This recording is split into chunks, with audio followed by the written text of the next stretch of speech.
Hello வணக்கம். இது உங்கள் சிவி ஜோன். சொல்லரும் எப்படி இருக்கீங்க? இப்போ பார்த்தீங்கன்னா ஒரு சம்பவம், அதாவது நாளைக்கு விஜய் சேதுபதி அவர்களுடைய எபிசோடு நடக்க போகுது. அதில் வந்து சிங்கிள் எவிக்ஷனோ டபுள் எவிக்ஷனோ ஏதோ ஒரு சம்திங் நடக்க போகுது.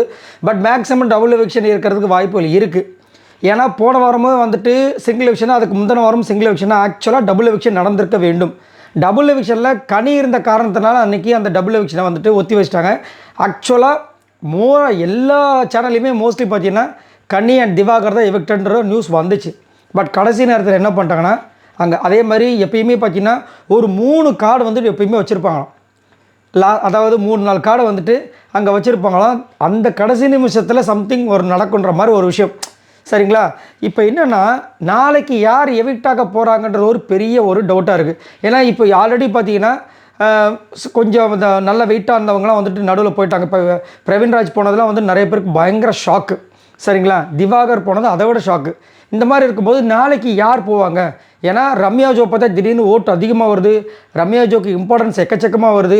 ரம்யா ஜோ எப்போல்லாம் லாஸ்ட்டில் இருந்தாங்களோ அப்போல்லாம் வார்னிங் கொடுத்து உள்ளதாக வச்சுருந்துருக்காங்க. ஸோ அப்படின்னு இருக்கும்போது ரம்யா ஜோ போக மாட்டாங்கன்ற மாதிரி தான் இருக்குது. அப்படின்போது வேறு யாரை தூக்குவாங்க அப்படின்னு பார்க்கும்போது எனக்கு தெரிஞ்ச ஒரு பிளான் இருக்கிறதுக்கு வாய்ப்புகள் இருக்குது. அதில் சாண்ட்ராவாக இருக்கிறதுக்கு வாய்ப்பு இருக்குது.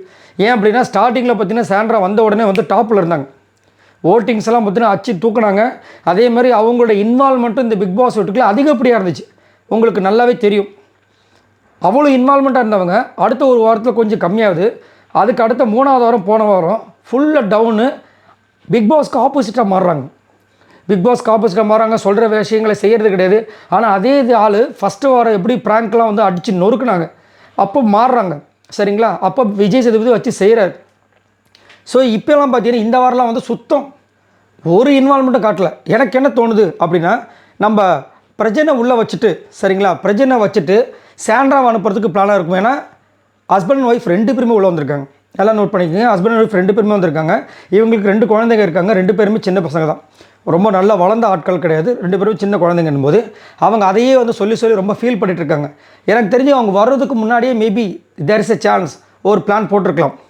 நாங்கள் வருவோம், ஆனால் அதே மாதிரி பிரஜன் வரதா இருந்துச்சுன்னா நான் வரேன்னு சொல்லிட்டு தான் அங்கே முதல்ல அதனால தான் அன்றைக்கி அவ்வளோ தூரம் கர்தறி அழுதுருப்பாங்க, சரிங்களா? அப்போ என்ன அர்த்தம்னா, பிரஜனை வந்து கொஞ்ச நாள் அவங்க இழுத்துட்டு போகிறதுக்கு வாய்ப்புகள் இருக்குது. சாண்ட்ரா வந்து அதுக்கு முன்னாடியே போகிறதுக்கு வாய்ப்புகள் இருக்குமோ அப்படிம்போது. ஏன்னா நல்ல இன்ட்ரெஸ்ட் காட்டுறவங்க இப்போல்லாம் பார்த்தீங்கன்னா சுத்தமாக இன்ட்ரெஸ்ட்டே காட்டுறதில்ல.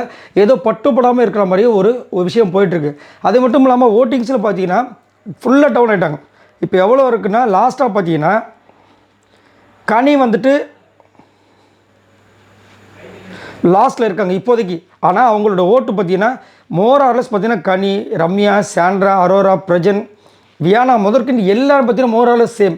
ஆனால் இந்த சின்ன மைண்ட் டிஃப்ரென்ஸில் பார்த்தீங்கன்னா கனி, அதுக்கப்புறம் அரோரா, அதுக்கப்புறம் சாண்ட்ரா இந்த மாதிரி இருக்குது. பட் எனக்கு என்னென்னா, கனி அனுப்புறதுக்கு வாய்ப்பு இல்லை. அனுப்பணும்னு நினச்சிருந்தாங்கன்னா திவாகர் அனுப்புனாக்கா அந்த டைம்லேயே அனுப்பிச்சிருக்கலாம். அப்பயே அனுப்பலை. அதேமாதிரி இப்போல்லாம் பார்த்தீங்கன்னா கொஞ்சம் பர்ஃபார்மன்ஸ் ஹெவியாக காட்டுறாங்க. இவங்களுக்கும் விஜய் பார்வதிக்கு உண்டான விஷயங்கள், அதாவது விஜய் பார்வதி இப்போதைக்கு அதிகப்படியாக அட்டாக் பண்ணுற ஒரே ஆள் கனி மட்டும்தான். இப்போ கனி அனுப்பிச்சிட்டாங்கன்னா அந்த அதிகப்படியான விஷயம் இப்போனா, ஏன்னா விக்ரம் வந்து சைலண்ட் ஆகிட்டார். விக்ரமுக்கு பார்த்தீங்கன்னா அந்த உறவுகள் அந்த ஒரு வீடியோ காலிலே தெரிஞ்சிருச்சு. விக்ரம் வந்துட்டு ஃபுல்லாக டைரெக்டாக வந்து விஜய் பார்வதி கிட்ட பேசுகிறதே கிடையாது, பின்னாடி தான் பேசுகிறார். முன்னாடி ப்ரைஸ் பண்ணுற விஷயத்த ஆரம்பிச்சிட்டார். சபரி ஃபுல்லாக சைலண்ட்டு, சரிங்களா? அது வேறு இன்றைக்கி வேறு ஐபோக்கு அந்த விஷயங்கள்லாம் பார்த்துருப்பீங்க. ஃபுல் டவுன் ஆகிட்டார். சபரி வந்து விஜய் பார்வதி பக்கமே போகிறதில்ல. எஃப்ஜேவை பற்றி உங்களுக்கு தெரியும். எஃப்ஜேவுக்கும் இதுக்கு சம்மந்தமாக எஃப்ஜேவே எப்போ வெளியே போவார்ன்ற மாதிரி தான் இருக்காங்க. அப்படின்னும் போது விஜய் பார்வதியை ஃபுல் ஃபோர்ஸோடு எதிர்க்கிறதுக்கு ஒரு ஆள் வேணும்னா அது கனி தான். ஸோ இப்போதைக்கு கனி அனுப்புறதுக்கு வாய்ப்பு ரொம்ப கம்மி.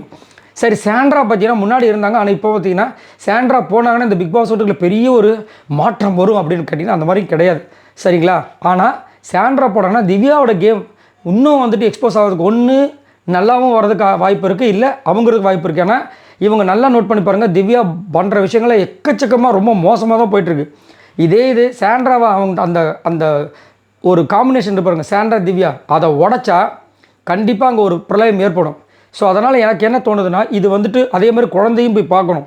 இவங்க 2 பேருமே 106 நாள் இங்கேயே உட்காந்துருந்தாங்கன்னா குழந்தை யார் பார்த்துக்கிது? என்ன தான் ஒருத்தங்க பார்த்துக்கிட்டாலும் இவங்களால் இருக்க முடியுமா? கொஞ்சம் யோசிச்சு பாருங்கள். ஸோ எனக்கு தெரிஞ்சு கண்டிப்பாக நாளைக்கு சாண்ட்ரா தான் எவிக்ட் ஆகிறதுக்கு வாய்ப்பு எக்கச்சக்கமாக இருக்குது.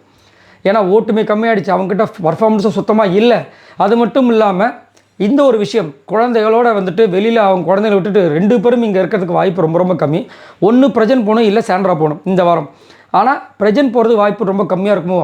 ஏன்னா ஆரி அவர்கள் சும்மா சாதாரணமான ஆள் கிடையாது. ஆரிக்கு அவ்வளோ ரசிகர்கள் இருக்காங்க. அவரே வந்துட்டு ஆக்சுவலாக அவர் வந்து மச்சான் தான் கூப்பிட்டாரு. ஆனால் பிரஜன் வந்து அதை பற்றி சொல்லும்போது அவர்கிட்ட நான் பேசியிருக்கேன், ரொம்ப நாள் ஆச்சு அப்படின்னு சொல்லியிருப்பார். அவர்கிட்ட நான் பேசியிருக்கேன், அவர் மச்சாங்கிட்ட பேசன்னு சொல்ல அவர். ஸோ அப்படின்னும் போது கண்டிப்பாக பிரஜனை வச்சுக்கிட்டு சாண்ட்ராவை அனுப்புறதுக்கு வாய்ப்புகள் இருக்குது. அதே மாதிரி நாளைக்கு சாண்ட்ரா தான் போகிறதுக்கு வாய்ப்புகள் எக்கச்சக்கமாக இருக்குன்ற மாதிரி தான் எனக்கு தோணுது. ஸோ நீங்கள் உங்களோட கருத்துக்களை சொல்லுங்கள். அதே மாதிரி அரோரா போகிறதுக்கு வாய்ப்பு இருக்கா கேட்டிங்கன்னா அரோரா போகிறதுக்கு வாய்ப்பே கிடையாது. அரோரா இருக்கிற வரைக்கும் தான் கமருதனோட விஷயங்கள் சரிங்களா. அந்த விஜய் பார்வதி டைரெக்டாக எதிர்க்கிறது ஒரே ஆள் கனி, இன்டைரக்டாக எதிர்க்கிற ஆள் அரோரா. அதனால் இவங்களெல்லாம் அனுப்பணும்னா முன்னாடியே அனுப்பியிருப்பாங்க. பிக் பாஸே வந்துட்டு நிறைய இடங்களில் இப்போ அப்ரிஷியேட் பண்ணுற விஷயங்களும் வருது. மேபி நாளைக்கு இல்லாமல் அடுத்த வாரம் அரோராவோ இல்லை ரம்யாவோ போகிறதுக்கு வாய்ப்புகள் இருக்கலாம்ன்ற மாதிரி தோணுது. ஸோ நீங்கள் உங்களோட கருத்துக்களை கீழே கமெண்ட்ஸ் பண்ணுங்கள். இந்த வாரம் யார் வெளியே போவாங்க நீங்கள் நினைக்கிறீங்க? மறக்காமல் கீழே கமெண்ட்ஸ் பண்ணுங்கள். பாய் நண்பர்களே.